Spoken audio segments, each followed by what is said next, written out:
Welcome to another episode of Friends in Wonder, a place where we invite you to explore meaningful topics without judgment or limits. Brought to you by two lifelong friends sharing their insights. I'm Joe Luther. And I'm Vince Kern. And we've got great topics lined up for you each week, so be sure to subscribe, like, and even share with your friends. Welcome to another edition of Friends in Wonder. This week, we're going to take a break from some of the deeper dives into AI and some of the news that we've been talking about for the last couple of weeks and focus on some lighter news that we've curated from the Good News Network and some other places. Good news is something that we've heard out in the field that everybody wants, and we think everybody agrees that there should be more of it, just like they agreed that the Beatles were the greatest rock and roll of all time. Right, Joe? Well, I'm not sure everybody agrees the Beatles are the greatest band of all time. They were certainly a great one, that's for sure. But what's great about today's episode, we're just going to talk about something lighter and not put people into a corner to decide on anything. We've got topics that range from karma with lottery winners to whales to our ancestors and even what the good of AI can be in today's society. So I'm really excited, and I think our listeners are going to walk away with a great lighter feeling from today's episode. Back in the R&D lab, when we were out going across Michigan statewide for a whole summer, analyzing people's news consumption habits, that was definitely something that stood out. And we actually went back and built a prototype app where people could nominate children who were doing really cool things. And, you know, some of them were lemonade stands or taking seniors to church and just things that got them involved in the community. And we just want to tap into that vibe and share some curated content with you today. Right. And it really resonates with me today that we're doing this because I just actually came from a lunch with my aunt who's very healthy and very self-sufficient. She lives in her own house. She's 81 years old and she was a little down though. And I asked her a little bit more and she said she just gets to the point where she can't even turn the news on anymore because she gets so depressed. And I pressed her a little bit more about it. And it was very nonspecific, but she said, I just need to turn it off. And then I thought, well, isn't that interesting? So her solution is to withdraw. And I think that's why it's so important, Vince, that we can talk about what the good is that's going on in the world as well today. And we may as well do that at Friends in Wonder. Yeah. I mean, there's an old adage that I always say is Facebook needs more cat photos, and we'll address that later on. But I think you've got an interesting story that falls into the interesting ancestry type column. Well, when you give me the opportunity to go out and pick some good news stories, you can pretty much be sure that I'm going to try to find something that has to do with ancient human history. And so, yeah, that's the first one for today is that this year, scientists they unearthed the oldest evidence of stone tools being used by humans, which is like 3 million years ago. Wow. And before people have their eyes gloss over on this, I just think like this is something really interesting to talk about. I know that evolution can sometimes be a divisive topic because some people believe in creationism or some people believe in, spaceships starting the human genus. But I just think that it's really fascinating to go back and really consider what kind of evolutionary history, what the story of evolutionary history is. And this is talk about segueing from last week. This is probably a classic Dunning-Kruger type of thing to talk about, because even the scientists who are specialists in this field don't agree on what to make of all this evidence. But this is really interesting. There are ancestors that we have that are bipedal and different skulls, but clearly our ancestors. And they're using 3 million years ago, they're using these tools that are called Aldoan stone kit tools, and there's a picture of them on the internet. But basically they know that they're tools that have been fashioned by by human-like or human predecessors to eat meat. And this was 3 million years ago. And what they found so fascinating about this is it was 400,000 years older than what they thought was the first time that our ancestors ever used stone tools. And I thought, and you think, well, 400,000 years, what's the difference between 2.6 million years ago or 3 million years ago? Honestly, doesn't that make you stop to wonder? Yeah. But you said there was a kit. Does that mean like they ordered it from Amazon or something, had it delivered, or? Yeah, of course. What was this kit? Oh yeah. Well, no, the reason they call it a kit is because I guess it's the best way to classify the various kinds of stone tools. They had certain stones that they would use, and they would flake them to make very sharp objects. They would break them in half to kind of make a mallet-like object. And this was before meat was even cooked. So where these stone tools were found was around an area where rhinoceroses had been clearly butchered and eaten, and it was before fire was even created. So they're speculating that maybe they were using these stone tools to smash the meat and make a more tender, easily digested product, maybe like a tartare or something like that. And there's a lot of evidence to show that that may be what they were doing with this. But again, 400,000 years different than the oldest tool that they had ever seen. You think about 400,000 years. Vince, the human experience that we know of as Homo sapiens is only a couple 100,000 years old in total. And here we have this difference in stone tools going back now 3 million years ago. I don't know. I find it fascinating. I'm not sure if the rest of us find it that fascinating. I think it's pretty fascinating from the perspective that as we move forward, we're just finding out more and more and being able to do things. Carbon dating has been around for a long time and other things have been around, but just the whole idea that we're still learning, we're still willing to learn, and we're still finding out more and more about our ancestors. Right. And how fast we're progressing. So we've gone, and I guess maybe that's the fascinating thing about 400,000 years of stone tools. Well, really, that's 3 million years ago. We only came into the metal age in less than a million years ago. And so these tools that they were using went on for a couple million years of just using the same thing. And then, of course, as we've already talked about in the AI discussion, how fast things are moving now and progressing with tools, and how slow things went for such a long time. So really, in the big picture of things, I just thought it was a fascinating story. Fascinating indeed. What about you, Vince? Yeah, I'm going to move to a little bit more current times. And there's a ripple effect of goodness. Has anybody ever said to you, Joe, karma is a bitch? Yeah, I've heard that. I've heard that karma can also be good. Yeah, this is a story about karma having a really great ripple. To me, it's a great story. It's fascinating to me because it involves a few things that I love. One, it involves hockey. Two, it involves, they say Northern Ontario in the article, but it's actually in a city called Sault Ste. Marie, which there's one in the UP, Upper Peninsula of Michigan. And then right across the river, there's one in Canada, but it's actually Southern Ontario, not Northern Ontario. And in the article, they call it a state. So some editor maybe would want to change that in this story, but that's just me. Once an editor, always an editor. But this is a story about karma and paybacks are good. So you remember in 2010, there was the earthquake in Haiti, right? And and our local celebrity here, Mitch Albom, who worked at the Free Press and now has a broadcast and he's on ESPN, did a lot of best-selling author. Yes. Best-selling author. Yeah.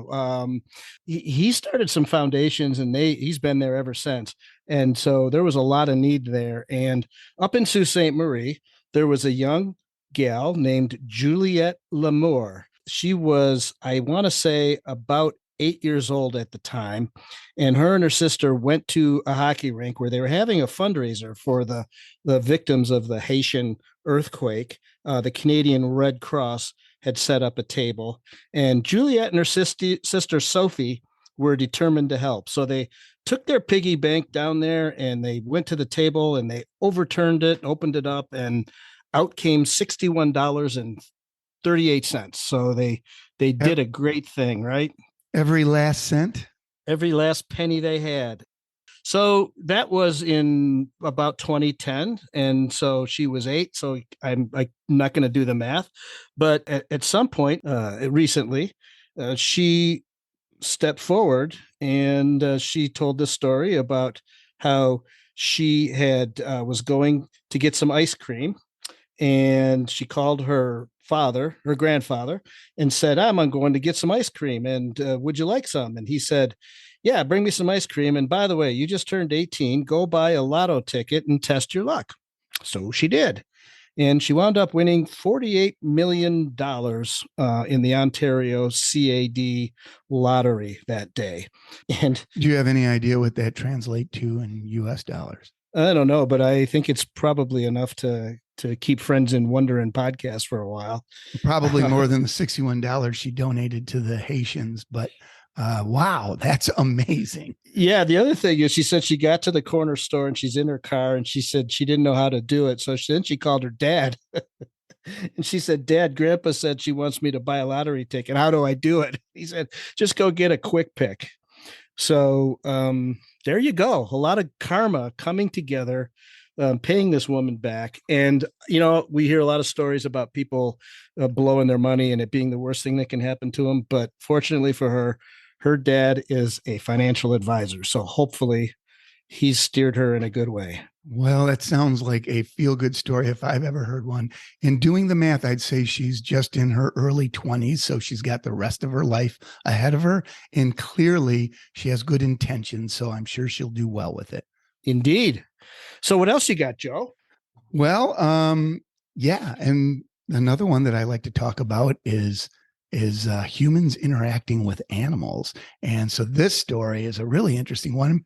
Maybe people have seen it because I understand I'm not a big, YouTuber, but I understand that these videos go viral and a lot of people love to see videos of cats doing great things or monkeys doing great things. Well, this was one that apparently went viral, but I only learned about recently and I just thought it was fascinating. It's a kayaker who I guess was kayaking in an area where beluga whales were kind of moving through. And he decided to go out and try to lure them close to him so that he could have interactions with them. And he just decided to start singing really, really loud. Ooh. And they were, the video actually shows him doing it. They're almost like opera tempoed type singing, but with made up lyrics, almost like you might sing to a child. But he's out there on the water and just bellowing out these songs. And sure enough, the beluga whales started coming up, and there were other kayakers, but the beluga whales came up to him and they were kind of nudging his boat a little bit and swimming up and down and following him as he continued to paddle away and sing some more. And it was a really cool experience. They show that on the video. And then apparently, I don't know if it was the same day, but he went and he got his scuba equipment and went back out in the kayak. Same kind of singing that came around him, but this time he went in the water. And again, this is covered in the video. And he goes down and swims with these beluga whales, and they start singing back to him. He's singing, I guess, probably through his mask and making, what kind of singing would sound like underwater. It was very muffled, but they started doing their chirps and their singing right back at him. We're kind of swimming in and out of him. There were multiple ones doing it. And it was just a really kind of a feel good, fascinating, both story and video.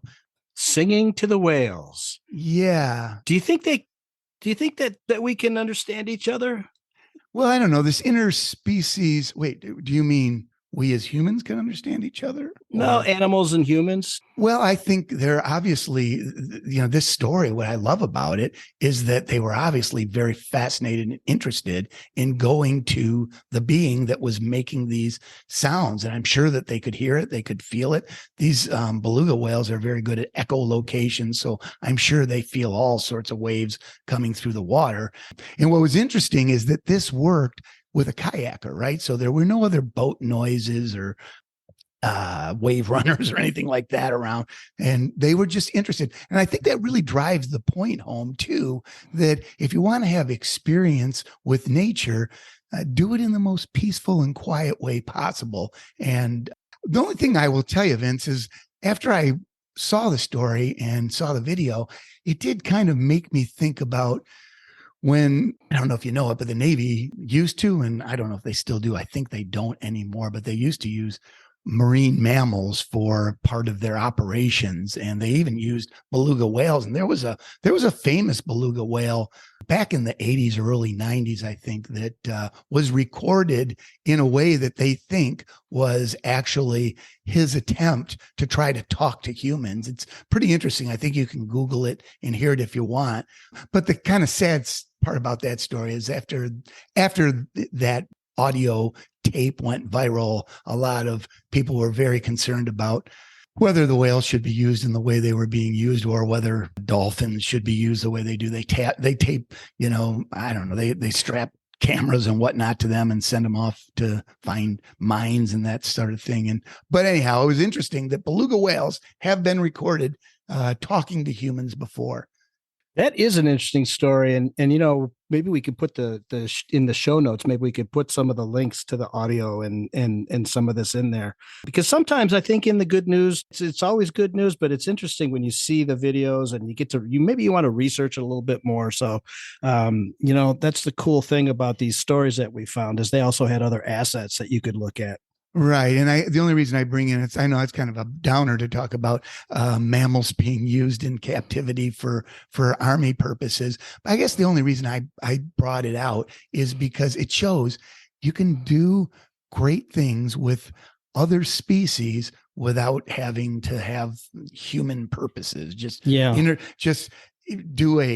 do it naturally without the desire to control the environment or any of that other things. It is a great story. I really enjoyed it when you shared it with me, and it certainly has a lot of what did we say last week about more octopus tentacles, millions in this case? Oh yeah, there's a lot of tentacles when it comes to talking with other species. And they say, even if they're just mimicking us, that it is a very, very sophisticated attempt at communication. And yeah, really, when you start to talk about our brains versus the brains of whales and consciousness, that's a whole different topic that maybe we can talk about in another episode. Indeed. Well, moving on with the animal and more cats on Facebook theme. I belong to the Cat Owners Anonymous.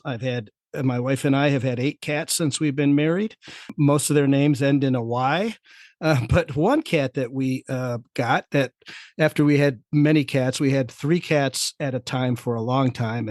And one time we had 2 cats, and a cat came to where my wife worked, and she brought it home in a box and was about to go away for the weekend, and said, we're going to give it away. No, we're not going to have 3 cats, but we'll deal with it on Monday. Okay. Just take care of it for the weekend. Oh, you were weekend foster parents? Yeah, that works. I was. She was gone. And by the time she came back on Monday, that cat and I had bonded, and it was her cat too, but it followed me around, and it was a cat. Now, I don't know how many of you are cat lovers, but this was a Maine Coon. And it's a large domesticated cat breed, one of the oldest natural breeds in North America. And it did indeed originate in the state of Maine. Maine Coons are generally pretty big. My Maine Coon was a gray Maine Coon, and we named him Shakespeare because Maine Coons have this sort of a collar that looks like the old Shakespearean characters with the Ruffles. Yeah. ruffles. Yeah. And he had one and it was a beautiful cat. And you know what? Speaking of talking to animals, I do believe this cat and I, whether it was verbal or empathetic, whatever we call that, I'm going to mispronounce this word if I keep trying to find it. Telepathic. There you go. Thank you. I was way off base with that one. So, getting back to the story that I found on Good News Network, there is a woman who lives in San Carlos, California, and this is one where a picture is worth 1,000 years. But she has a Maine Coon that is 4.27 feet long, the average height of a 9-year-old. Her name's Natalie Bowman, and she adopted this cat, Finn, in 2017 when he was just 3.5 months old. And she keeps this cat. And, you know, these cats are predominantly known for a dense coat of fur, which helps them survive in the winter. So it's a very hairy cat. And she takes this cat for a walk on a leash because it's so big. With a saddle. Well, people walking by, they see it, and she says that first they think it's a dog, and then they don't know exactly how to react to it. And but when people get closer, they say, "Oh my God, it's a cat," and they love him. And when she has visitors to her home, she says they're often spooked by the enormous feline whenever he appears. She says, I've had service people come around to fix things, and it's always fun to see men get shocked by my cat. They say he looks like a bobcat or a wildcat. Wow. Yeah, so this is a pretty big cat, and we're going to hopefully put the link up there. Now, it's a wonderful cat. It gets along with the other cat that she has, and she says that he loves cuddles and to be spooned, and sometimes she brings him to the office when he's exhibiting separation anxiety, but it's not very good because he loves to talk, her words, speaking of talking animals, very loud. This cat loves to talk. Now this all sounds great, but think about this cat eats 3 to 4 times a day, and she says she spends about $150 a month on his food.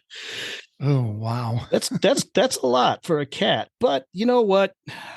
When you love a cat or a dog or a fish or a bird, well, fish and birds probably don't cost that much to feed every month. But when you love someone or something, you just do what you can for it, right?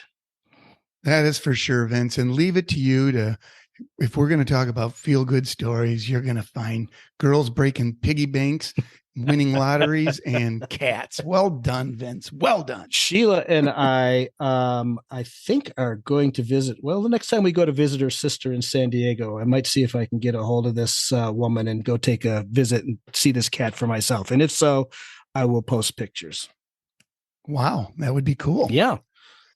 Well, I have one. I think this will be my last offering of the day. And it's kind of interesting because it segues from the episode we did a couple of weeks ago where you and I were openly questioning the wisdom behind artificial intelligence. And here's a story coming out of the Boston area where I hear there's a lot of smart people. This is a Harvard and MIT joint project, and it's a program where artificial intelligence is able to be used to predict lung cancer. And it's a really interesting story because the finding announced in late January by a team of researchers at Harvard Mass General is part of a growing medical trend of using algorithms to predict everything from breast cancer and prostate cancer to the likelihood of tumors regrowing. This tool is called Sybil, named after the prophet in ancient Greek literature. It's a deep learning model, meaning computers parsing huge data sets and learning to categorize patterns. And Sybil was trained on 6 years of lung scans in patients in the United States, Taiwan, and other countries. But what's interesting about this, Vince, is that today, if you want to do pre-screening for lung cancer, you either have to have access to very expensive medical technology or there's these very light scans that are Wow. very inconclusive, especially if you want to get early detection. But what they've done with this AI now is because this program is able to take in all this data and synthesize it instantaneously and even learn from it. It's able to sort through things that are irrelevant, like just regular run-of-the-mill lung damage that cause nodules, versus the style and the kind that had shown up on the nodules that ultimately turned cancerous. So they just fed this program so much data and taught it how to learn from it. And I thought, when I read it, it's very fascinating because apparently they tested it and it is as good as some of the top radiologists at reading this data and actually can predict things fairly instantaneously. And so now what they're excited about is that this program, when it becomes available across the world, will be able to give that kind of high-tech technology and access to medical treatment to anybody very quickly and very easily. So I thought, what a great story about how AI can be positive, not just a matter of taking jobs away and taking over spaceships and killing the human race. It can do good things too. Well, isn't that heartening?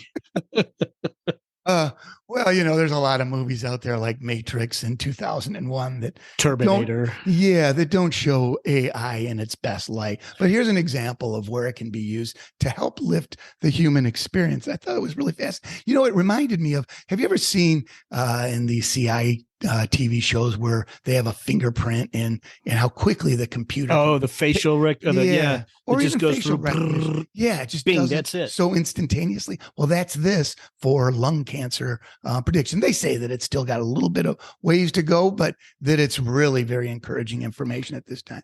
So I thought that was fun.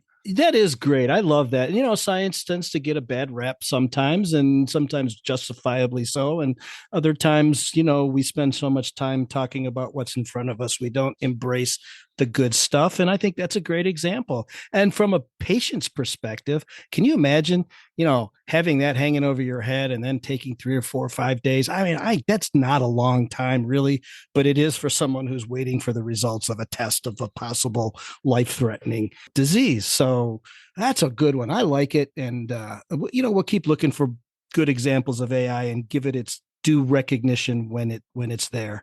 But one good research story deserves another. And this one, I think we'll both agree, whether or not we can agree the Beatles are the greatest rock and roll band ever. I think we'll agree that we hope this one comes to fruition in a good way. If it's not clear to our listeners by now who are not in our state, that we spend a lot of time up in the northern climes of Michigan. And Joe, you do a little bit of hunting up there, and we spend just a lot of time out in the field because nature is such a beautiful place. And yet there are mosquitoes up there that are known to take away small-sized dogs and other varmint they're so big and so invasive at certain times of the year up there that it is just enormously difficult to go for a hike or go for a walk. Right. They're so big that some have even suggested they could be called the state bird. Indeed.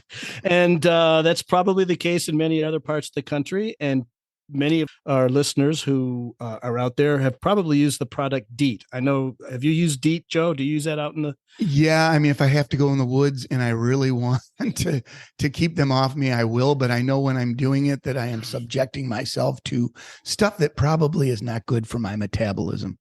Yeah, it's pretty good. I tried it once and I was like, no, I can't deal with the smell. And then I tried it another time and it just didn't seem to last. But what's happened here is these researchers in Italy, and they're led by a person named Francesca Danni. You're kind of Italian. How would they say Francesca Danni in Italian? Exactly the way you said it, because I'm really American. Okay. I do have some Italian blood. All right. Well, they're at the University of Firenze, and they started with a group of terpenoids, the second largest family of plant metabolites. Now, I don't know what the heck that means, but I know that they're working with plant chemicals and other natural compounds. And as we know, a lot of those compounds, they have unique health benefits. And so this is an all natural product. You said plant chemicals, but I think you probably meant plant oils. yeah, I did. Like right. I guess that's kind of oxymoron, right? Plant chemicals. Oxymoronic. There you go. Well, that word you pronounced well, but DEET has a lot of skin sensitivity. It doesn't last long. And so getting back, they developed this compound, or this thing that was tested on Asian tiger mosquito, which is prevalent in the United States, and it spreads dog heartworm, encephalitis, and something called dengue fever, which I'm not familiar with. Doesn't sound good. No, it doesn't sound good. And then, here's some scientific words. Converting these terpenoids into groups of cyclic acetyls and hydroacetyls created a repellent that was as effective as DEET, but without the unpleasant odor and short span of protection. In fact, it lasted 8 full hours, 6 more hours than DEET-based repellents. And they found that the cost to produce an insect repellent of this kind is as low as many household staples. I predict it won't be for long if it's successful, but I would be standing in line right away if they have it. Yeah, so apparently they're working with some natural terpenoid repellents, whatever the heck that is, and are coming up with some good stuff. So I don't want to slander any of the products out there, but Sonia and I went to Costa Rica a couple of years ago, and we took some natural oil-based mosquito repellents with us when we went into the deep jungle to go on a little bit of a tour. And I will tell you, we got hammered. And I remember saying, and we both said halfway through, if we ever go in a jungle again, we are bringing DEET with us. I don't care what it tastes like in our mouth after we put it on our skin. We're bringing it with us. And this would be great if this works. I hope it does. If it works. And, hopefully it'll come out before the spring. It's getting to be closer to spring here in Michigan, and the usual treks up there are coming up. And if it's not the mosquitoes that are taking away the small sized dogs, it's the black flies. So maybe they'll work on them too. Well, Vince, again, you game, set, match. You had some really good feel good stories there. I am very excited about that one. Well, I appreciate that, Joe. Yours were good too. And getting back to the good news theory, one of the things that I wanted to mention when I talked about the research was a great friend and colleague of mine who is very brilliant. His name is Dale Perry. He took all of that information, and as we were synthesizing our brainstorm pictures and whatnot, the assets that we captured in the field, he submitted that every newspaper and media outlet should have what's called a good news desk.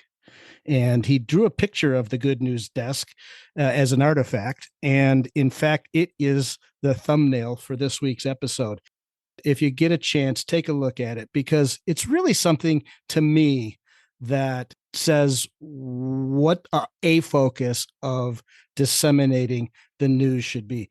And this prototype app that we developed, you could submit these things and it would be sponsored by an advertiser, and it could potentially be a moneymaker, a community builder, and of course it fell on the chopping block because it didn't sell. It didn't get enough clicks or whatever the story was at the time. But I do love that drawing, because a picture does paint 1,000 words, and the idea of every newsroom having a good news desk makes a lot of sense to me as well. Yeah. So there you have it. A few good news stories. If you haven't checked out the Good News Network, take a peek, because you can find some stuff there. And we'll be back next week with some deeper thoughts, perhaps. Hey, our ratings will probably go up. Yeah. Well, hey, the controversy sells and the good news, whatever. Well, let's change that. That's right, our Vince. new mission. We did our part. That was fun, Vince. All right. Have a great day, everybody.